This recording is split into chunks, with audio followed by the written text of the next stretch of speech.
and welcome to Alzheimer Speaks Radio. I'm your host, Lori LeBay, and I'm so excited that you're joining us today. We are going to have a fascinating conversation as usual as we learn from people all around the world at all ages and stages of life. Stay tuned as we shift our dementia care from crisis to comfort.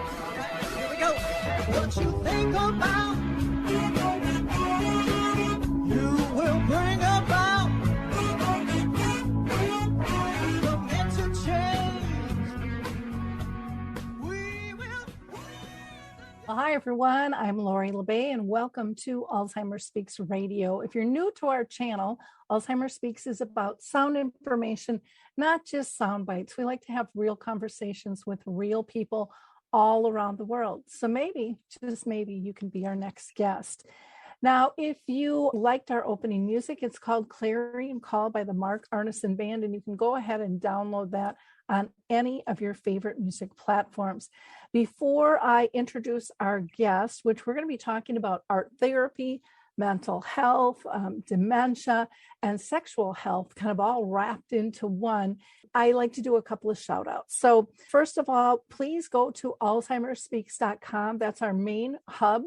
And there we have one whole section that lays out free educational resources. And so you'll be able to find out about some public events that you can participate in. That includes a couple support groups that I do, as well as educational programs. There's information on memory cafes and becoming dementia friendly, how to access Dementia Map and what that can do for you, the radio show, dementia chats, and so much more. So please check out alzheimerspeaks.com. We are going to hear from the Adaptive Equipment and Caregiving Corner, and then we're going to be right back with our guest. I love the footbar walker, and let me tell you why.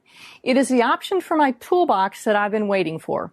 Let's be honest, there are some clients who, despite our best rehab efforts, just aren't able to return to performing a sit-to-stand transfer on their own. Now I can offer my caregivers an easier, safer option that doesn't involve hoisting their loved one up from a sitting position. I don't recommend this walker for all of my clients, but I do recommend this walker for those caregivers looking for an easier, safer option with transfers. I would also encourage other therapists to add this walker to their toolbox. It's kind of like having my own mobile parallel bars for the client to pull up on. Whether it's a family caregiver at home helping a loved one with Parkinson's or dementia, CNAs in a long-term care facility assisting their patients, or therapists adapting to client and caregiver-specific needs, we now have a very safe and effective option to offer in the footbar walker. Check this product out at thefootbarwalker.com. That's it for today from Adaptive Equipment and Caregiving Corner. Have a great day, and don't forget, if you can't do it, adapt it.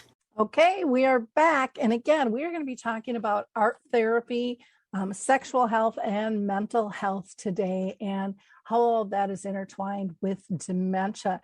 And I'm thrilled to have Sivan Perdue with us, who is a licensed clinical professional, art therapist, and creative engagement consultant. Her work focuses primarily on improving mental health and quality of life for those living with dementia. Sivan was also recently certified in dementia and sexual health, and she assists facilities in creating a sexual health affirming environments. And she assists facilities in creating a sexual health environment and policies to go with that support and protect both residents and the people they care for. So, Sivan, I'm so excited to have you on the show today. You are just a wealth of information in a lot of different pockets, from mental health to art therapy to sexual health. And I think a lot of this stuff doesn't get talked about. Mental health seems to be bubbling to the top, but still not as much as I think needed in the realm of dementia. Art therapy has definitely stepped up and stepped in. Not that you haven't wanted to. I guess it's more accepted now to even talk about it, which is nice. The sexual health, I think, still has a long ways to go. So, that's kind of what we're going to be focusing on today, folks. But I always, ask every one of my guests first if they've been personally touched by dementia in their own family or circle of friends. Yeah, I'm so excited to be here. Thank you. In terms of being touched by dementia, funny enough, I have not. There's not a family history of it. And how I came to the field and to fall in love with the population was actually through my graduate work. My first internship was at a mother house. So it was with old retired priests and nuns. And I was on the dementia unit and I just fell in love with them. It was such a joy to work with them and see their progress and be able to bring that spark and that life and connection back to them through artwork. So I knew that was it for me. I needed to work with the older adult population and I haven't looked back. Isn't that funny how something like that it just zings you and you just know. Yeah. You just know it's so Mm-hmm. alive and it feels so comfortable. Why don't we start with what's the difference between art therapy and arts and crafts? Because I think Yes, people are really confused on that. absolutely. Yes, I get that one a lot. I get the comment of, oh, so you color with them. And it's much more than that. Art therapy is a licensure practice, just like any other type of mental health therapy. And the main difference is art therapy is process based. So you focus on making the artwork and expressing yourself and exploring through the artwork. Whereas arts and crafts, even just a painting class, is more about the finished product. You're going for everybody's trying to make the same wreath or a certain type of painting. Whereas with art therapy, it doesn't matter what it looks like. It can, most often it's abstract or symbolic, but we're really focused on using the materials as another means of communication to express what's going on internally. That's sometimes hard to find words for. Yeah. Well, and I find it interesting because I think, there's that saying, art's in the eye of the beholder, and everyone I think thinks of art in general, if it's crafty or not, Mm-hmm. as an expression. But yet to me, there's a big difference. Like you said, art therapy, you're in a safe realm to express. You're not worried about judgments. Where arts and crafts, and I mean, you can ask pretty much any adult and they're looking over their shoulder wondering what everyone else is thinking of their piece. That comparison. Mm-hmm. Yeah, versus children don't typically have that as much, and they're freer because they haven't been taught that people are going to be judging them and things. And so I think that there's a really big difference Mm-hmm. in the approach and in the safety mode of what's being done. It just seems I don't know, what I've seen, just so pure. And not that an arts and crafts thing can't be, but with therapy, I think it's just more directed and protected. I don't know if that's a good absolutely. I think both have their value. Mm-hmm. And a lot of the time your comment about kids is usually, and you'll notice too, in a long-term facility, someone will invite someone to a craft or art group, right? Mm-hmm. And people, I'm not creative. I don't do that. I can't do artwork. I can't draw, right? There's that immediate block there because at some point when they were 9 years old and we started weeding people out, they were either told they were good at art or they weren't. And so they internalized that and held on to it. And so you won't get the same type of participation. Whereas if you move forward, even just for a process focused group and make it more playful, mm-hmm. people are more likely to engage because that inner critic, that worry about judgment, is taken out of the equation, which is so important. And so then you're getting all these other benefits of creating artwork. And then if you have a specific art therapy geared group that might be towards processing a certain aspect, whether it's a depression group or a group of folks who have just transitioned to long-term care or the loss of a spouse, then you're really channeling your emotions and your experience into this piece, guided by an art therapist who's there to hold that space for you. Okay.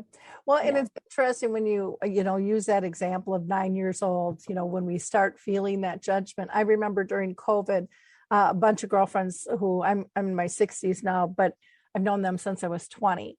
And we would get together on Zoom, and a couple of them started painting online.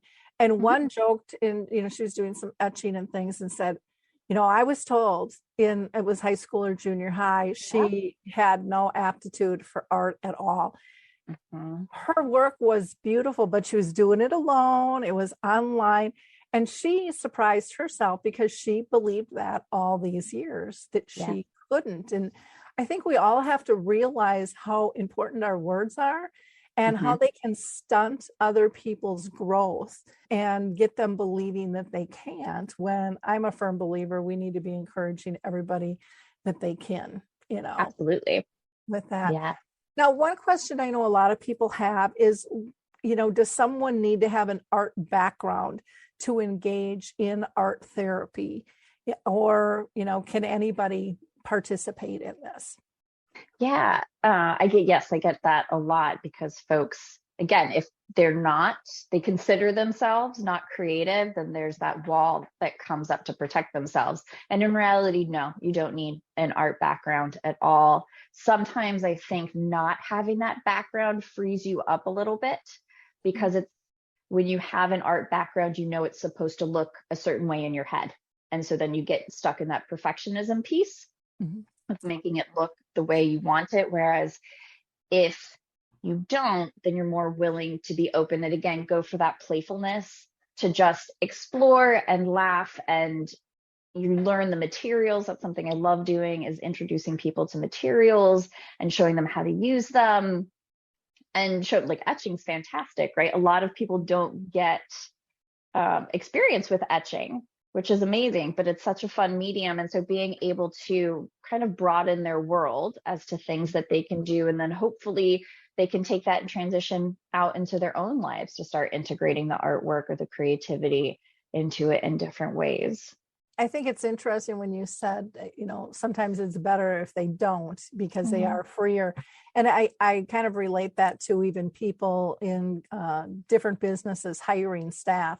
I'd rather have somebody raw and inexperienced that I can mold versus I have to get them to unthink some of their beliefs, in order to fit in with our philosophy. And again, just getting to the core purpose of self-expression is what, in my mind, what art is all about, and getting to feel that.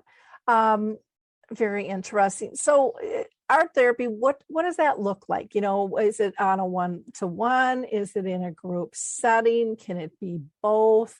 How does that flow? Yeah, it can be both, which is great.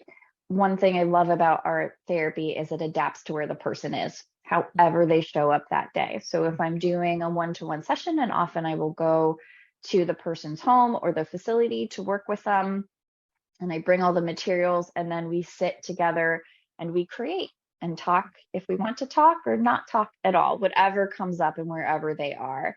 And then I also run groups, so it can absolutely be helpful in group formats. It's used a lot, group format, in addictions counseling, substance abuse. Teenagers do really well with that group. There's such a benefit to having and being in a group, to be with others who are also struggling with the same thing you are, and having that peer support with it. So it can be adapted to wherever, which is fantastic. Do you ever do programs for people living with dementia and their care partners? Because one of the reasons I ask is a lot of times different groups will have an activity. And what I have heard, even like when I launched my memory cafe, they're like, we'd rather not have an activity, because in a lot of these groups, the activity is not done by the person with dementia. It ends up being done by the care partner. And the care partner's like, I don't really need this. I don't feel like my loved one is benefiting from this. And so to them, it was just busy work. But to really be able to engage both, freely. Do you do groups like that, or just kind of family time with things like that? Yeah, absolutely. I think it's a wonderful way for care partners, or even care professionals who are working closely with someone living with dementia, to connect and be able to sit and have meaningful engagement with each other with no pressure.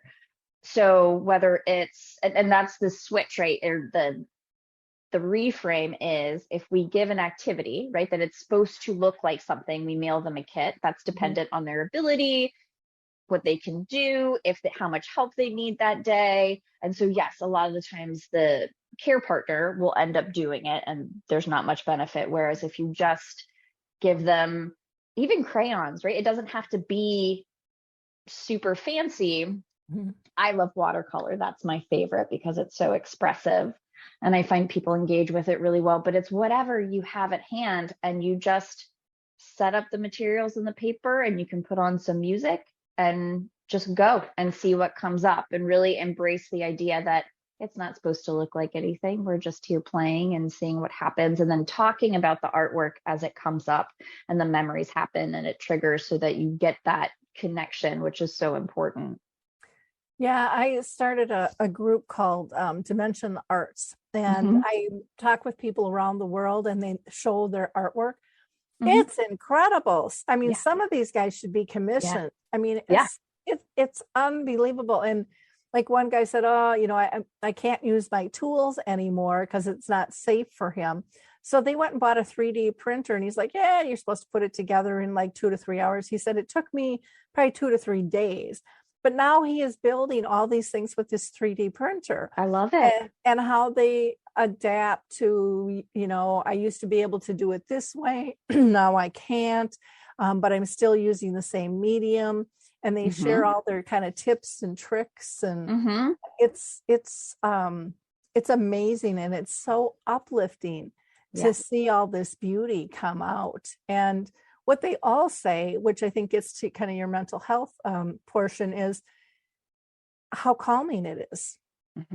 You know, most of them aren't feeling stressed out like a lot of us feel stressed out when we have to do this project and we know people are looking at us, judging us.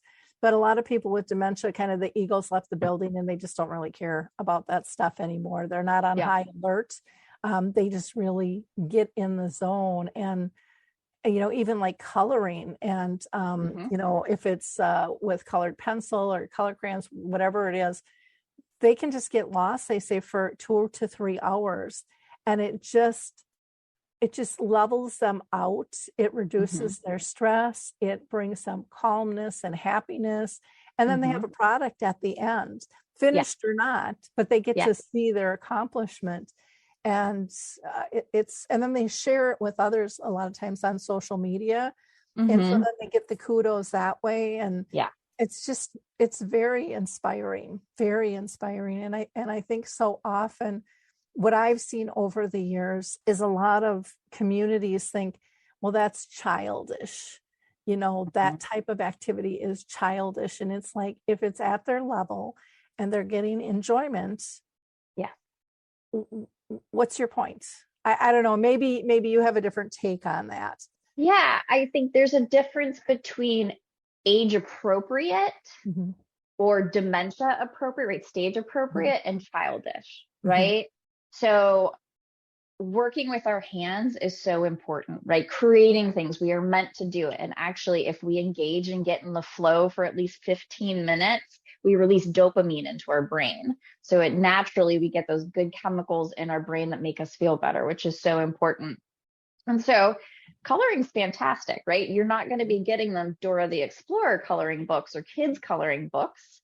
You're going to get them adult ones, or they do make these wonderful ones that are on a larger scale, because I can't even do those adult ones with all the little tiny, minute details, so that they can engage in it and feel accomplished and see it. And it's age appropriate to where they are, right? It's different. Another one I hear, and this has nothing to do with art, but using baby dolls, right? Well, they're not a child. Why are they doing baby dolls? Well, it's age appropriate because you're not giving them childish objects, right? They're realistic. You get an actual bassinet. You don't get the toy baby dolls things with it, the strollers. You get the real things that you would use in real life, and it transforms it to something that is stage appropriate or age appropriate to where they are. Yeah, so they're a parent or a grandparent, you know, engaging with a small child. I think one of the things too with communities that I've seen and I've heard from like activities directors is, I can't afford to do age appropriate coloring because they won't give it to me to spend in my budget because they still don't feel that it is appropriate for any type of coloring. And so some of them do go to the dollar store and get things that are really simplistic, especially for holidays and stuff. And what they say is, the residents don't seem to mind it at all. They still enjoy participating in decorating, but sometimes management and looks down on that and is embarrassed and no, you can't hang that up. And it's like, but if they're prideful, why aren't you? Why aren't we educating the public on what's really going on here? Right. Or if this isn't meeting your standards of putting up, then why don't you increase my budget? Yeah. So then I can get the things that are on a higher level that would meet the standards to whatever. Engage. Yeah. It is kind of funny on how that goes. Cause I think, activities is just such a key element. I mean, they're kind of the glue that holds everything together. Oh, yeah. They're the reason people get out of bed. Yeah. And yet they seem to be really underrated and under-supported. Yeah. So for people with dementia, do you see a difference in terms of how they participate in art therapy versus, a different type of an adult, who might be dealing with grief or might be dealing with addiction or who might not admit to having any issues? Yeah. Most of us do somewhere along the line. Right. And then the picture tells it all. Yeah. No, I'm just kidding. But yes, a lot of the times with folks living with dementia, it's not so much, let's explore what happened the other day with your mom, right? It's more about being in the process of creating art and being present in the moment. So the feelings that are coming up in the moment, any memories that are being triggered in the moment and talking about it. So if things come up, awesome, let's go there. Let's kind of follow wherever it takes us rather than having specific directives or topics like grief that we're trying to work out with the artwork. So it's fun in that sometimes you don't know where it's going to take you, right? And you can come in with a plan and all intentions, and then it completely goes out the window and it takes you someplace else, which is awesome. And so it's really letting them have agency over what's happening at that time and where they want to go. And you can either have someone, as you said, engage for an hour and it goes by like that and they're completely present, or it might just be 15 to 20 minutes and then they're up and they're moving and they're off. Yeah, because everybody's a little bit different with that. What's your feeling on, being able to support a loved one through art? So I'm going to give an example with music therapy. Years ago, I had interviewed several music therapists, and they had a wide range of could family use music or not, from absolutely not, they can't use music, they're not going to get any of the benefit that we can give, to absolutely. They can utilize this and get some benefit. What are your thoughts when it comes to art therapy? I think absolutely. I don't want to gatekeep, right? And there's a difference between an art therapist engaging and leading a session versus a family member. There's probably also two different outcomes. So just putting that on. And also, I love teaching family members simple ways, right? It's giving them the skills. So maybe eventually they don't need me. That's okay, right? I'm not necessarily meant to stay with everybody forever. So if I'm able to take what we learn in session and transition it out so that they can engage at home together, absolutely. And it's just learning the different language that you might use with somebody. So you're not going to say, oh, that looks good or that looks bad, right? It's that kind of that, oh, I see you put blue over there, right? You're just kind of observing and commenting and letting them tell you the story and letting go of that control that it should look a certain way and just being present with the person and encouraging them to sit with the uncomfortable, right? I think that's really great for the care partner or loved one to push themselves through the I'm not creative piece. Well, and there's nothing worse than someone going, no, the blue's supposed to be over here. Oh my gosh. And then And then we're Yeah. getting into that whole corrective care instead of Yeah. compassionate care, and Yeah. asking some of those open-end questions, like you said, I never would have thought to put it over there. Does that ever look cool? Yeah. And then you might get a response of why they put it over there. Mm-hmm. And again, not Mm-hmm. judging it, because again, there's no right or wrong in Yeah. the process. What do you feel the mental health benefits are of people doing art with dementia or without dementia?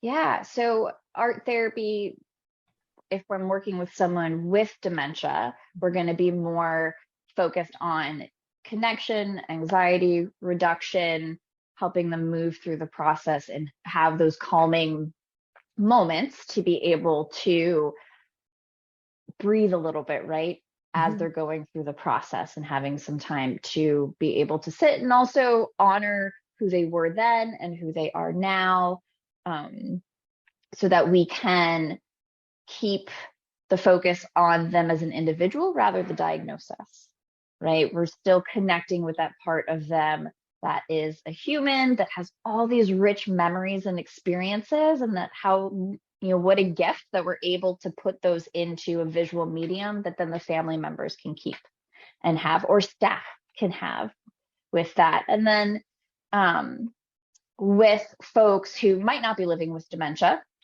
and want to engage in art therapy, what's great again is it can be adapted to wherever you are. So it might be working through grief process of losing a spouse, it might be substance use issues. It's really whatever that person is trying to do to live their best life and be the best version of themselves. Any tips for people in terms, I mean, you kind of gave one about the blue on that piece of art, but any tips of verbiage or just mindset that family members or staff should keep in mind when someone is doing art, Mm-hmm. kind of do's and don'ts? Yeah, absolutely. The first one is don't touch their paper, right? It's that corrective is let them, and that can be hard. I completely understand it. It can be difficult to see them mix paint or glue stuff places, and you're just like, ooh, I want to fix it. Don't. Mhm. Let them have whatever it is that they're doing and be another set of hands, right? So if they need help gluing something, you're putting the glue on the back and handing them the piece of paper. Mhm. Or if they're having trouble holding it, they can point and tell you where to put it and you put it there, but you're not making any decisions Mhm. for them, right? Just kind of helping facilitate it so they can be successful. That's important. And then in terms of discussing it with them, you want to use those just observations, right? You just kind of make comments as, wow, yeah, I wouldn't have thought to color that blue. That's really interesting. What made you think of that? Yeah. Oh, I see how you put yellow over here, and then it balances with the green over here. Or I see you drew these great big flowers. Have you seen flowers like this? Tell me about it. Right. So you're just observing, stating what you see. So then that critic and that judgment is taken out of the equation, and trying not to say you're going to switch your language to more, oh, can you tell me about it a little bit, versus, well, what is it a picture of? What did you Mhm. draw? Right? Because then we kind of get self-conscious and we shut down, whereas it's just being open-ended. And if they can't tell you, that is okay, right? Did you enjoy doing it? That's really what it comes down to, right? Mhm. Is whether or not they can tell, and they just, did you have fun doing it? Awesome. That's the point of it. We're just here playing. Those are great tips. Yeah. Great tips. I love that. Don't touch. You can be a helping hand, and then this isn't your decision to make. It's Mm-hmm. their decision, so follow their lead. Yeah. Those and I think that can apply in so many different elements, when dealing with dementia. Again, it gets down to being respectful of the person, and like you said, nobody wants to be dementia. They want to be a person first. Yeah. No one wants to be a disease or a situation. They want to know that they're appreciated, and everybody likes kudos Yeah. for work, and a person with dementia is no different. I think also when you kind of showed your nonverbals, you got real stiff. Like, what Yeah, is that? They are reading all of those nonverbals along absolutely. with our tone and our words Yeah. and things. And a lot of times we don't even know we're coming off like, that our face is squishing up and we're, going, what? Yeah. Yeah. And so I think we have to be much, much more conscious of that. Are there Absolutely. studies that show doing artwork can kind of bring a calmness and a clarity of moods and things for people? Yes, there's absolutely been some studies shown about introducing or using specific art interventions or art processes on dementia units or with the population. Unfortunately, not as much as other populations. Let's say it's still a field that really could benefit for some research and targeted types of studies. But in general, as I mentioned, when we do things, when we create with our hands, it naturally releases those really great hormones into our brain that help lift our mood and are kind of the natural antidepressant. And so if we can help someone engage for 15 to 20 minutes, they're going to get a benefit from it. 45 minutes is ideal, but even for yourself, engaging in whatever you enjoy creatively, making something with your hands, it's a benefit to everybody. Okay. Well, and I think Yeah. I love that you said it's a benefit to everyone because we all have this ripple effect. If we're in a goofy mood, it's not just affecting us.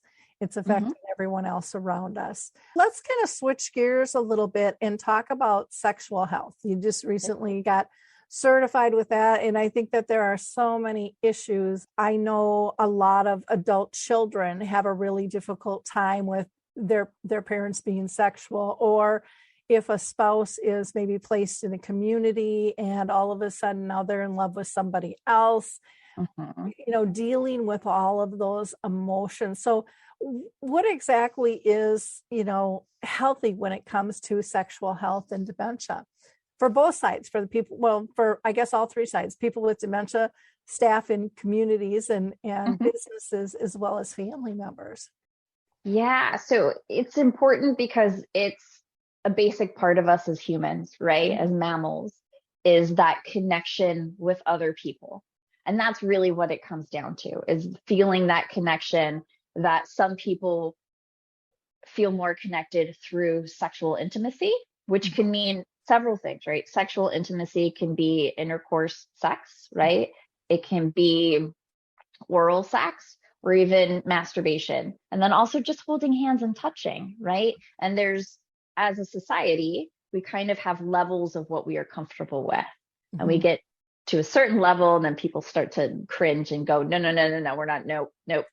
We also have this, arbitrary imaginary number in our mind where we feel like as people get older, they should just shut down physically and not have any type of intimacy anymore. And that's ludicrous because people, as they age, continue to engage in sexual acts at the same rate as everybody else in the population, right? So in terms of someone with dementia engaging, the big thing is to make sure they have the capacity to understand what they are engaging in, right? Or first and foremost, we got to keep people safe so that they're not taken advantage of, whether consciously or unconsciously, right? The other person might not consciously be trying to take advantage of the person, but if one of the people engaging doesn't quite understand what's going on, then we need to make sure we take care of them with that. But if both people have the capacity to consent, absolutely, I think we should. And there's actually COMAR regs that talk about offering private rooms and allowing people to engage in a safe way with folks. With family members, that's so tough because oftentimes you still have this idea of, we'll just say mom, right? And this archetype of mom in your head and who she was. And so when she goes against that, that's really difficult to process, right? Depending at what age you were at, you've been holding on to this idea of who mom was, and suddenly they're not playing the same role, right? They're doing something off script and you don't know what to do. So it's taking care of yourself as a family member to make sure you can support them and understand what's going on, right? Making sure your loved one is safe 100%, but then also checking in with yourself as to why is this bothering me so much? Well, and I think with families too, it might not be that mom's just started this now. Mom just hit it before, or Yeah, exactly. or you weren't looking for it before, because your lives weren't as intertwined. I'm going to share a story about my own mom and my own family and kind of the reaction to it. My dad had passed, and my mom was living in a nursing home, and she had two that I know of, different relationships. One, I found out when I was speaking to the family groups, and at the end of my talk, a woman raised her hand up and just said, "I want to thank you for your mother." And her husband lived at the community. And I said, well, that's sweet. I said, do you mind sharing, why, what has she done? And she said, she has made my husband's transition so easy. She said, they have fallen in love with one another. And she said, and she was there with her 2 adult children. And she said, we come and we have dinner with them, and he is so happy. And and she was just so gracious about it. She knew it wasn't about her. It was about him feeling comfortable, and he still cared for her, but he didn't understand the roles anymore. Yeah. And she went on to explain that, sometimes at events, she would see them be separated, and they were both so anxious because where are they? Even though they couldn't express it, they were looking for one another. And I thought, wow, what a beautiful, gracious way to look at it. And then another time I came to visit my mom, and she's sitting on this glider at the front door, and she's just like beaming like a 16-year-old in love. And she just had this smirk on her face. She couldn't get rid of it. And I'm like, Mom, what's up? And she's like, oh, I met somebody. And I said, you did? I said, what's his name? She's like, oh, Lori, I have Alzheimer's disease. I don't remember. And I said, well, what does he look like? Well, he's tall and broad shouldered and gray hair. And he's so kind. And I said, oh, well, that's neat. I said, what do you guys do? She goes, every night we go for a walk and we watch the sunsets and we hold hands. And, and it was very, very innocent and just this sweet, sweet friendship. And so for 2 weeks, I'm trying to figure out who's this guy. And then I was starting to get worried because I'm not seeing anybody on her floor meeting that. And then as a daughter, I was thinking, oh my gosh, she can come off like she's not a resident. And I wanted to make sure that, she wasn't being taken advantage of. So I asked the nurse, and the nurse said, come on into my office. And I thought, oh, this isn't good. And so she said, have a seat. And I asked her, I said, who's this man my mom has fallen in love with? And she said, well, I don't know how else to tell you this, but it's not a man, it's Mary Ellis. And Mary Ellis was kind of a blocky, big woman who was short gray hair that could easily be perceived as masculine. And she's like, what do you want us to do? And I said, I've not seen her this happy in years. I said, I want you to do anything. Well, about, 2 or 3 months later, I come back, my mom's sitting on that same bench, madder than a wet hand, arms folded, face beat red, and just livid. And I'm like, Mom, what's wrong? I don't want to talk about it. Mom, just tell me. No, I don't want to talk about it. And then Mary Ellis walks by. And if my mom's eyes, if they could have cut her in half, because they were so laser focused and so evil, looking at poor Mary Ellis. And I just thought, oh, how sad. And what happened was someone told my mom that the man she was in love with was a woman. And, for how much my mom couldn't remember things, she remembered that. She remembered she was Catholic, that was against her religion. And she was upset and held that kind of grudge. It was 2 or 3 months. Where she and to this day, I don't know if it was the staff member. I kind of think it might have been one of my brothers who was uncomfortable with it. Yeah. And no one will admit to anything, but somebody told her. Yeah. So I suppose it could have been another resident too, who knows? But I just thought, I was so upset because they didn't have that right to take her joy. Yeah. And she was so joyful and peaceful. And, she'd been through a lot. She'd lost her husband. She's been living with dementia for years. Nobody had that right to take that, in my opinion, to take that away from Absolutely. her. And nobody was getting hurt until she was told that. And now my mom is hurt. Mary Ellis is feeling horrible and shunned, and it wasn't good for anybody with that. And so I really encourage people to think, why are you doing what you're doing? We talk about being person-centered, which is a term that I personally don't care for because I think it's overstated and underdelivered.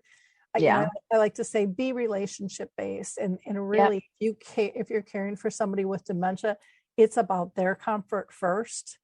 Yeah. Because we can adapt much easier than they can. Absolutely. And when you're talking about simple pleasures, and again, this wasn't, they weren't jumping in bed together or anything, but that could have been, if that would have been their comfort level. But it was just, simple, an arm around, one another, or holding hands, or a little kiss. It's like, what's wrong with feeling loved? Exactly. Yes. I think you make a good point is how grounding it is for them. And that sense of security. We naturally want to pair up. And when we've had such a scary experience of coming to a new facility to live, and there's so much going on, and we're having trouble having that lifeline of someone that can give you comfort and feel like, I'm not alone. Okay, I've got this. It's all right. And even those, those wonderful feelings that we had when we were young, right? When we were 16 and we were interested, we're gonna, what a wonderful joy to have. And who is it harming? That's what I come back to a lot. Is it actually harming someone, or are you just uncomfortable with it? Because then we need to have a talk about that. And we also need to not assume that our parents or grandparents are all straight. Yep. There's parts of their lives that we don't know about. And so whether they are or not, if being with someone of the same gender makes you happy, let them be. Yep. That's okay. Make it safe for them. Exactly. We would want the same respect if we were in that situation. Exactly. Well, how do you go about training staff on families about being gracious and yet still safeguarding? Because it's such a difficult, I think, belief system to change for many, not for all, but I think for a lot. Yeah, absolutely. It challenges our values, right? So it's easy to say on the surface, right? Like, she's with another woman, who's it hurting, right? But if you have deep held beliefs, religious beliefs or whatnot, or your own shame that you're dealing with in regards to that type of thing, it can be really difficult. What it comes back to is, like you meant, right? Practicing what we preach of, if we are actually a person-centered facility, or this is the type of care that we claim that we give, then we need to actually give it. And we need to have policies in place that help us know what to do, right? That's where you protect your staff and empower them, is helping them understand why this happens, right? Why people might pair up, what to do about it, how to deal with family members that might be unhappy about it, so that you can best support the resident, because that's what you're there for, is to help them live the fullest life they can in this final chapter of their life, however long that might be. And so it's administration providing training, but also support for their staff, right? And understanding that all kinds of people come and they have the best intentions and want to work with this population and really deeply care about them. But sometimes we have to set our own beliefs to the side because this is about them. When you go home, you can do whatever feels right in your home. And again, you would want the same respect, whether it be religion or relationships or type of clothes you wear, if you were in that situation. Oh, exactly. It is just such a complicated one. And now we're such a, kind of a volatile era of society of right or wrong and beliefs. I mean, there's like no middle ground in so many areas. So I Very think polarized. complicated things even more. What about, and you know, some people might cringe at this, but I mean, I've read articles about, you know, senior communities and STDs are just kind of run rampant because, well, we don't have to worry about being pregnant anymore. Exactly. And so there's, it goes. and there's this freedom, you know, and people are kind of shocked at that. But when you're dealing with dementia, how do you work with that? How do you know? How do you protect them sexually from something like that happening? Yeah, I think it's normalizing it, right? When that person comes in, whether they have dementia or they're just coming to live in long-term care, is normalizing that aspect of the person to talk about sexual health and sexual history and partners. And it's part of their medical history, whether or not they have an STD or, you know, whatnot, and if it needs to be treated. And that doesn't mean you go out and tell, but I think that's part of the communication of, when you start with a new partner, you should communicate if you have an infection or something that might impact somebody else. So again, being supportive, offering condoms, and reminding people, it might have been, especially if they've been with the same person for 50 years, right? They probably haven't had to put a condom on someone for a long time, right?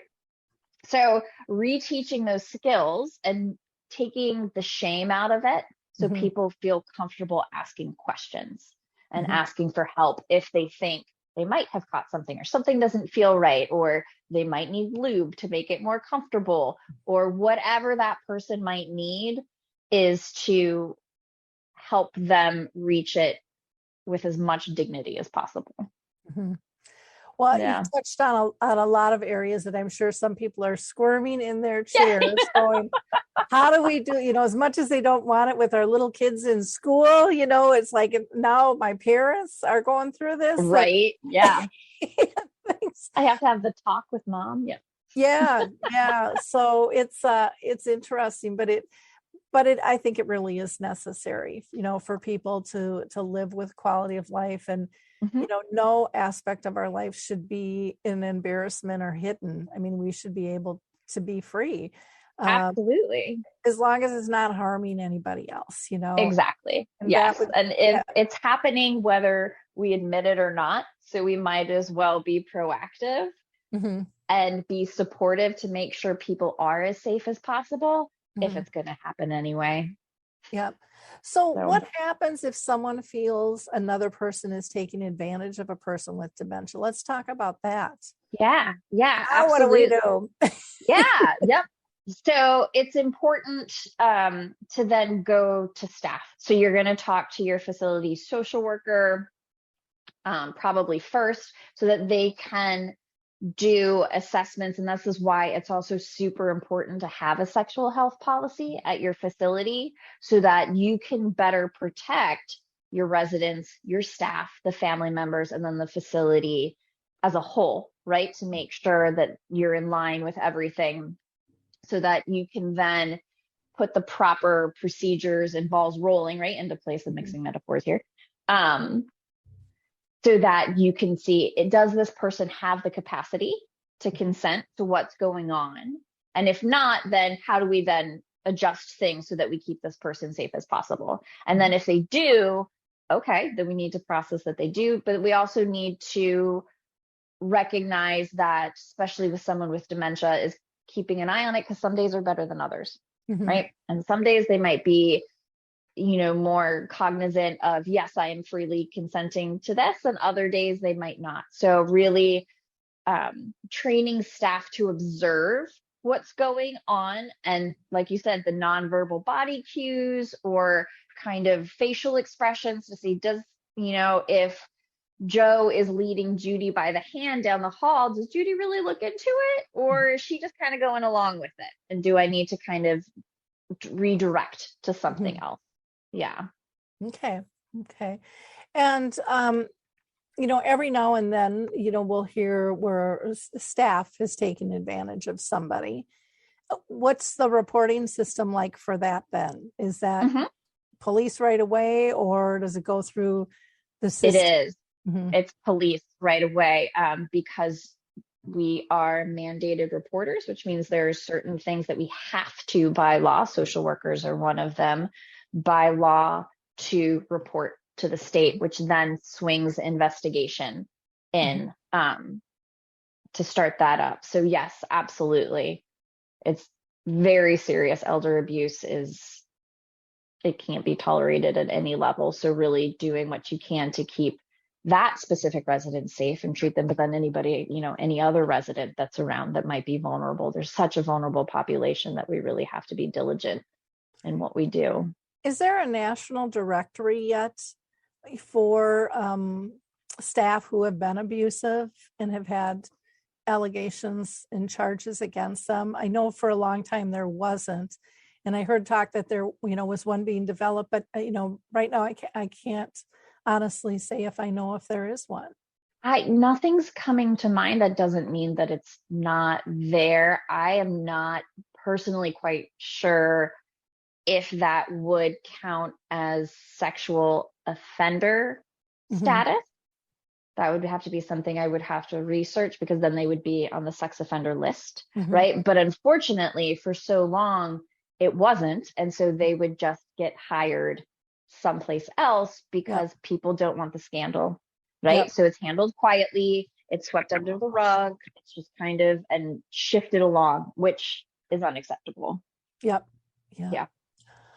Well, gosh, what an interesting conversation with you today. Is there anything that we didn't cover that we should make sure our listeners know about, other than contact information? I definitely want to get all of that. Yeah. Nope. I think we did quite a spectrum of things today. So I think that's great. Yeah. In terms of contacting me, folks can reach me basically on all the social medias at Sivan Purdue, which is just my name. And then in terms of art therapy, if they have questions about working with me, I'm licensed in Delaware and Maryland. So I practice art therapy there, and they can reach me at my art therapy site, which is PurdueArtTherapy.com. And my consulting site, if they're interested in caregiver support and coaching with dealing with behaviors, facilities that are looking for help with sexual health policies, or consulting with that, or just consulting on dementia and behaviors, I am happy to do that as well. And that's at SivanPurdue.com. Wonderful. Yeah. And you have an email list that they can join as well.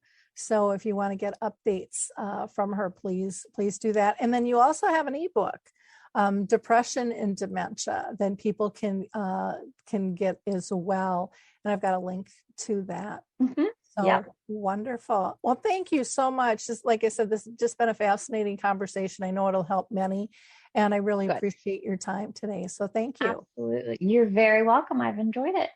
Great. And to our listeners, I hope you like, click, and share all of this conversation. I mean, like I said, we covered a lot, from art therapy to mental health to sexual health. Pass this along. These are things people have to talk about.